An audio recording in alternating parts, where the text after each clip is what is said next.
teman-teman yang dikasihi Tuhan, ternyata ada loh perpisahan yang dikehendaki Tuhan. Benar nggak ya? Kepada siapa perpisahan seperti ini berlaku? Ayo kita lanjutkan kisah keluarga Yakub yang harus berpisah dengan Laban. Duduk tenang dan konsentrasi. Anak-anak yang dikasihi Tuhan, selamat berjumpa kembali dalam program Berpetualang dalam Kerajaan Allah. Senang sekali bisa berjumpa dengan kamu. Nah, tema kita pada hari ini adalah perpisahan yang dikehendaki Tuhan.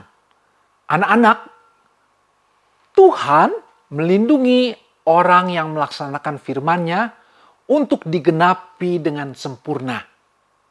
Nah, bacaan untuk tema ini adalah dari Alkitab, Kejadian pasal 31 ayat 22 sampai 42. Nah, salah satu natsnya adalah ayat ke-24 yang bunyinya demikian.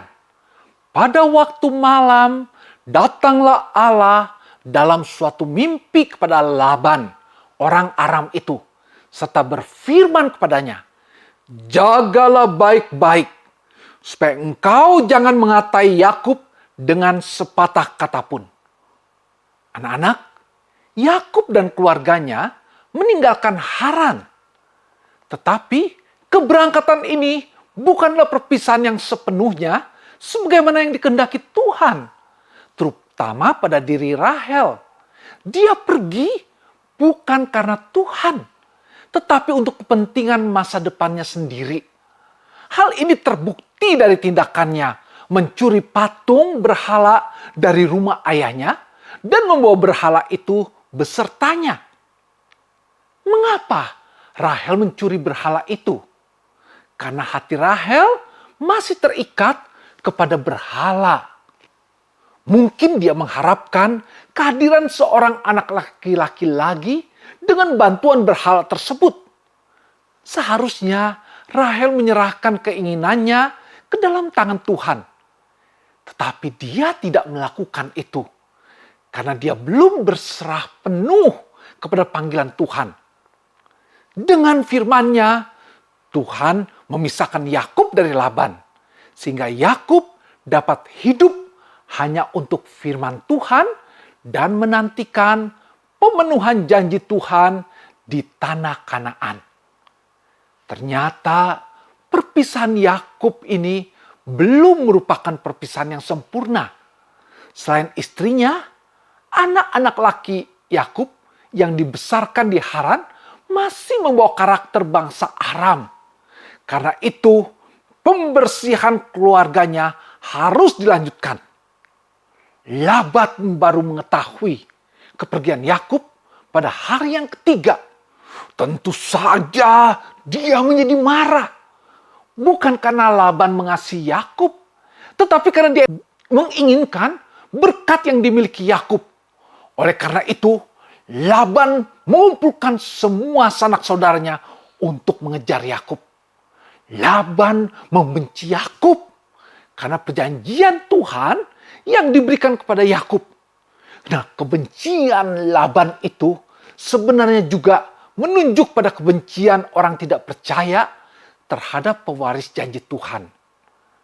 Anak-anak, Tuhan yang memberi perintah kepada Yakub untuk berpisah pasti akan memelihara Yakub dengan caranya yang ajaib. Walaupun setelah hari ke-7, Laban bisa mengejar Yakub di lereng pedesaan Gilead, sebelum pertemuan itu, Tuhan menampakkan dirinya kepada Laban dan memberitahu supaya Laban tidak berusaha membuat Yakub kembali, baik dengan bujukan, janji, ataupun ancaman. Karena Tuhanlah yang mengatur perpisahan ini. Laban pun harus taat. Karena Tuhan yang menyuruh Yakub pergi. Maka dia akan melindungi perpisahan ini. Melalui bangkitannya, Kristus telah mematahkan semua ikatan terhadap dosa. Meskipun orang-orang yang menjadi milik Kristus harus menderita di dunia ini, suatu saat akan tersedia jalan keluar bagi mereka.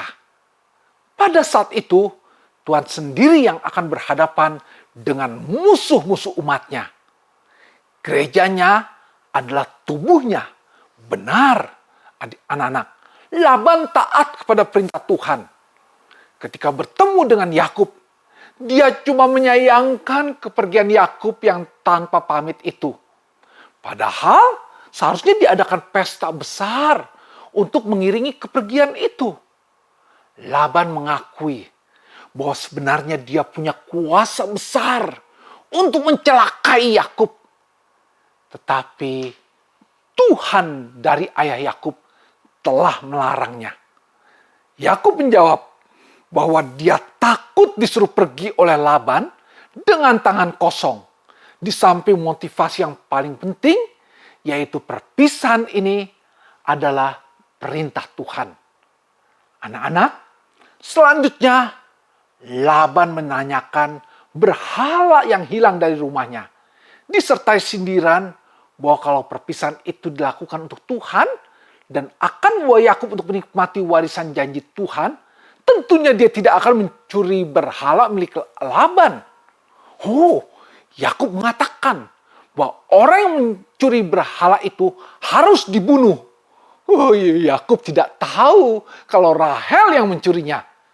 Ternyata Rahel juga mencontoh sifat Yakub yang suka menipu. Memang karakter yang jelek, mudah sekali ditularkan, bukan? Laban lari di semua tenda, tetapi dia tidak menemukan berhala itu. Karena Rahel sudah menyembunyikannya dengan cerdik. Tentu saja Yakub marah. Karena Laban telah menggeledah semua barangnya untuk mencari berhala itu. Yakub tidak tahu bahwa walaupun keluarganya sudah bersih dari kecurigaan manusia, maksudnya Laban, namun di hadapan Tuhan, keluarganya masih mempunyai cacat dan harus dilakukan pembersihan oleh Tuhan sendiri. Walaupun pada akhirnya Tuhan juga yang akan memulihkan semuanya. Sekarang Yakub dapat mengatakan kepada Laban, sebagaimana dia telah melayani Laban dengan setia, sehingga Laban dapat memperoleh hasil dari pekerjaannya tanpa sungguh-sungguh menerima Yakub sebagai anggota keluarganya.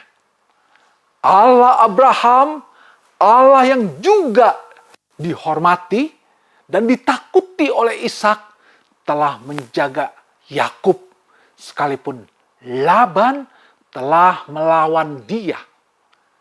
Tuhan akan terus memisahkan dan menyucikan sambil memelihara orang yang berada dalam lingkaran perjanjiannya dengan cara yang ajaib.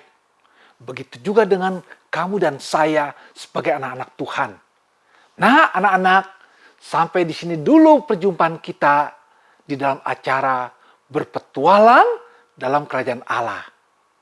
Sebelumnya, mari kita berdoa.